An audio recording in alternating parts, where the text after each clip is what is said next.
This is Allison Rossett coming to you from the campus at San Diego State University. First off, an educational technologist solves problems. Could be a problem of customer service, could be a problem of middle school children coming into a school and not having a clue how to get ready and get productive. Could be the problem of foreign students coming onto a campus and not knowing how to find an apartment, not knowing how to get a car, not knowing how to get themselves ready to go forward. It could be the rollout of a new product by a telecommunications company. These are all problems and opportunities, and educational technologists tackle them. They take them from a muddy, murky, unresolved state, and they try to ground them in reality. Educational technologists use data to make decisions. They use data to make decisions about what to do, and then they use data to figure out whether what they were intending to do worked and how to continuously improve it. Let me give you an example. Imagine that you're an instructional designer or an educational technologist, a performance professional on a campus, university, and you work in the Career Services Center, as a couple of our alums do, and you are asked to do something about the interviewing skills of our undergrads here on this campus. But it could be any. It could be UCLA, could be San Marcos, could be Boise State, could be Wisconsin-Madison, could be anything. So you say to yourself, I've got to do an analysis. In the old days, they would just find somebody who was an expert on interviewing skills, and he or she would do an interviewing workshop. But because these folks are instructional designers, educational technologists, they want to get their arms around what are the problems they're having with interviewing skills. Is it a problem with talking? Is it a problem with dressing? Is it a problem with following up?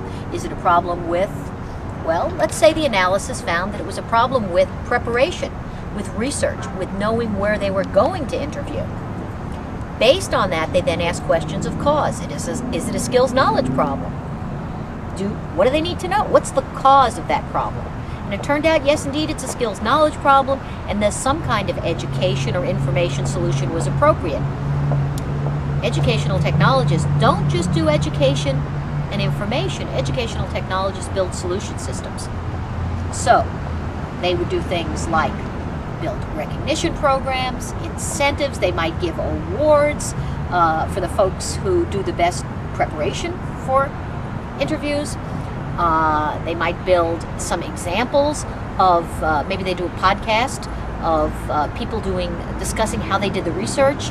They might have some online tools for people to use to research companies or agencies or school districts. The other thing they would do would be to measure which assets are they using. How do they like those assets? Are we getting better feedback from the field, from the places where they're interviewing? So what you're doing here is not just dumping content. You're customizing and tailoring solutions to make a difference.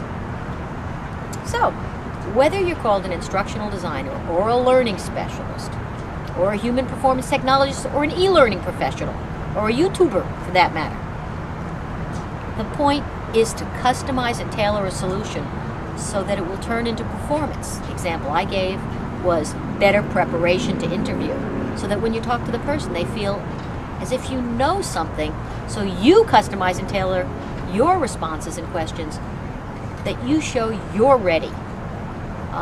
And that's what we do, whether it's at the zoo or on a campus or in an elementary school or Hewlett-Packard or Fidelity Investments.